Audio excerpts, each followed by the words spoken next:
started no-tilling soybeans into corn and moved along to strip tilling into soybean stubble from the year previous.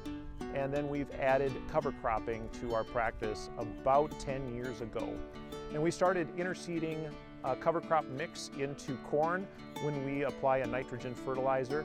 The interseeding mix that we use is rapeseed, tillage radish, clover, and primarily ryegrass. And I mix a little bit of oats in with it as a carrying agent on my broadcast spreaders. We use oats as a carrier because the way that we interseed our cover crops is when the corn is about V3 to V5, which is about foot and a half tall. And oats is used as a carrying agent because it's big and it's heavy, and it helps to move some of the lighter seeds along within the rows so that the seed carries out from the broadcasters to meet the 12-row need that we have with our applicator. We no-till drill our beans into last year's corn stubble, which has had absolutely no tillage and no preparation whatsoever.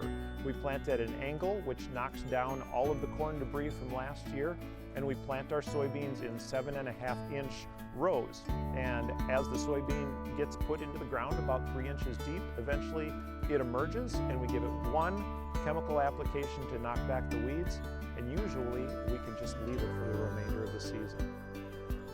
Our corn is planted into standing cereal rye that is green. We first go through with the soil warrior, and we prepare about a 6-inch wide by 8-inch deep furrow of churned soil and blown in fertilizer. And then we immediately plant our corn into that small churned strip.